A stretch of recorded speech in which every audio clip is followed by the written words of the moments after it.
everyone, welcome to the next session of Strength of Materials. In this session, I will discuss about concept of strain and then about Poisson's ratio. Then we will discuss some numericals on Poisson's ratio and strain together. So we will start with concept of strain. I have already discussed about this topic in my first lecture. You can go through the lecture once again. So we will just revise it once quickly. The first type of strain is longitudinal or linear or axial or simple strain. Suppose if I have a simple bar whose length is L, one side is fixed and there is tensile load applied at the other end, we can see that there is a small change in length because of this load P, that is called as elongation, and this change in length is delta L. Similarly, if I have a simple bar, one end is fixed and from the other end I apply some compressive load, I can see some contraction in the bar.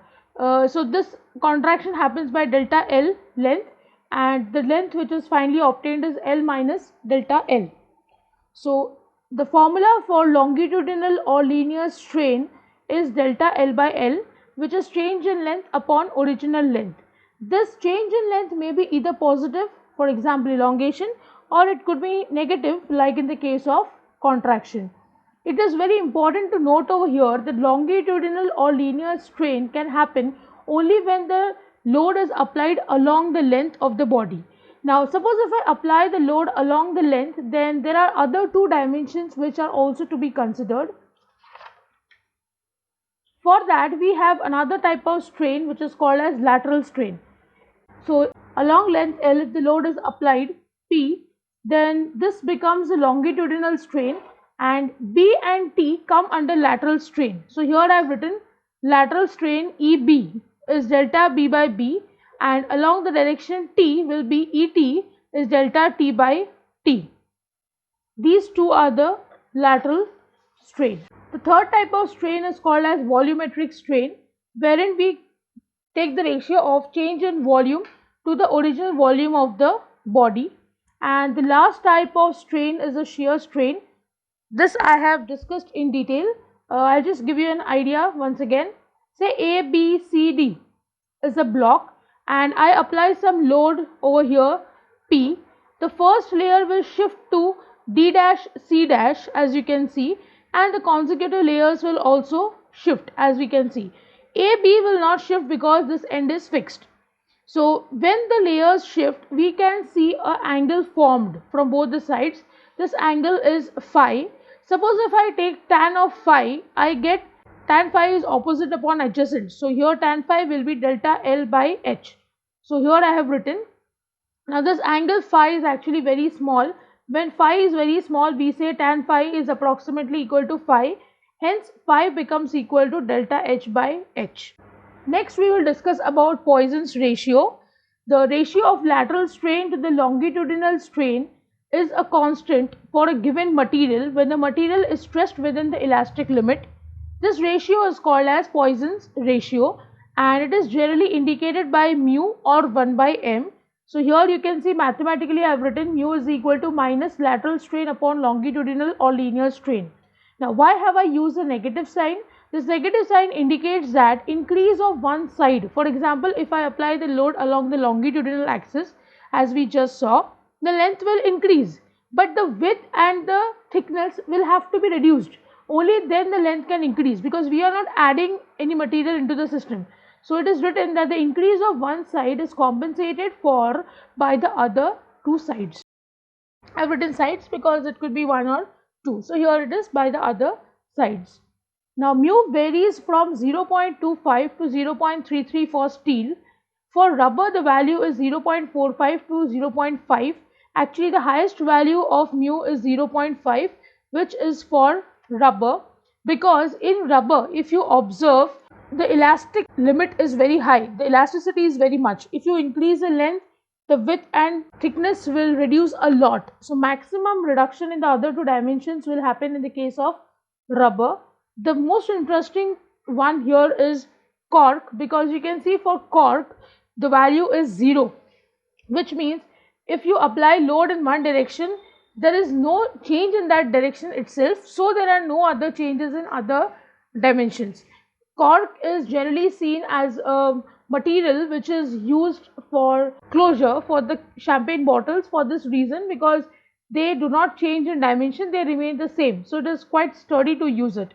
Now these are the concepts which I am covering in this session. Next I'll take up two numericals. So we'll start with the first one. Determine the changes in length, breadth and thickness of a steel bar which is 4 meter long. So I'll write down the data. Length is 4 meter, which is 4000 mm, and 30 mm wide. So B, width is given as 30 mm. The thickness T is given as 20 mm, and it is subjected to an actual pull of 30 kilonewton. So the load is given as 30 into 10 raised to 3 Newton in the direction of its length, which is very important, which proves that along the length if we apply the load, so along the length I can calculate the longitudinal strain, and these two will become my lateral dimensions. Take E as 2 into 10 raised to 5 Newton per mm square and mu is 0.3. I have to find the change in length, which means delta L, breadth delta B and delta T, which is thickness. So I'll start solving. First I'll calculate the longitudinal or linear strain. Linear strain can be calculated as stress upon E. This is the simplest way of calculating. Now stress is nothing but my sigma upon E. So sigma becomes P by A into E. If you look at the problem, P is given to me 30 into 10 raised to 3. Area can be calculated as B into T. Suppose if this is my rectangle, if this is my object, this is the length L, this is B as we had just seen, and this is T. So if you see, the load is applied like this. If the load is applied in this direction, this is the cross section area. So B into T into E. So here I'll write down 30 into 10 raised to 3. Value of B is 30, T is 20 and E is 2 into 10 raised to 5. If I solve this, I'll get the value of linear strain as 2.5 into 10 raised to minus 4. This is linear strain. Now, since I know the linear strain, I can very easily calculate lateral strain. Mu is lateral strain to linear strain. I'm not going to use the negative sign. The negative sign was indicating something. I'm not going to use it here. Mu is given as 0.3. Lateral strain I do not know. Divided by linear strain is 2.5 into 10 raised to minus 4. Therefore, the lateral strain is 7.5 into 10 raised to minus 4. This is the value of lateral strain I get. Now I need to calculate the value of delta L, delta B and delta T.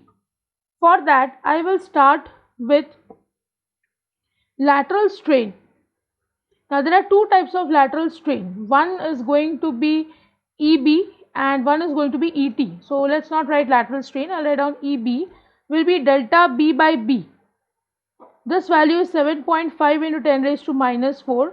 Delta B I do not know. I know the value of B is 30. So I get delta B as 0.0225 mm. Also ET will be delta T by T.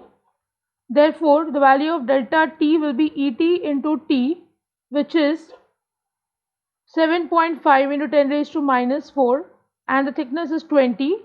So I get the answer as 0.0015 mm. And the last thing that I need to calculate is delta L. So I know longitudinal strain.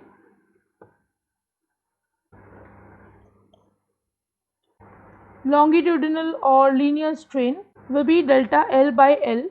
This value is 2.5 into 10 raised to minus 4 will be delta L, not known. L is 4000 Therefore, the value of delta L I get as 1 mm. Now I'll take another numerical. Determine the value of Young's modulus and Poisson's ratio of a metallic bar of length 30 centimeter.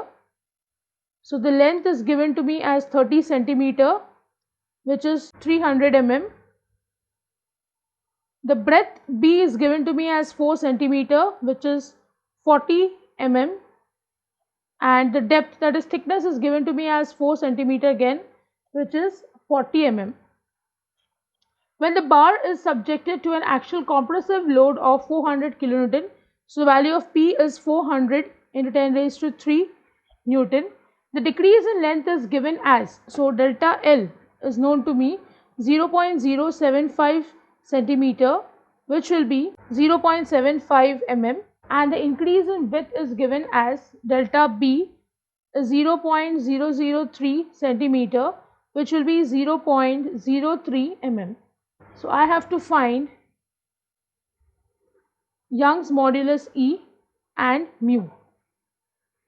Now this problem is very simple because delta L is known and L is known. So I can calculate linear strain will be delta L by L, which is 0.75 divided by 300, which will be 2.5 into 10 raised to minus 3. Now if I get linear strain, I can also calculate the lateral strain because delta B and B both are known to me. So I'll calculate lateral strain is delta B by B, which is 0.03 upon 40. The value is 7.5 into 10 raised to minus 4. So it's very simple to calculate mu now. Mu is lateral strain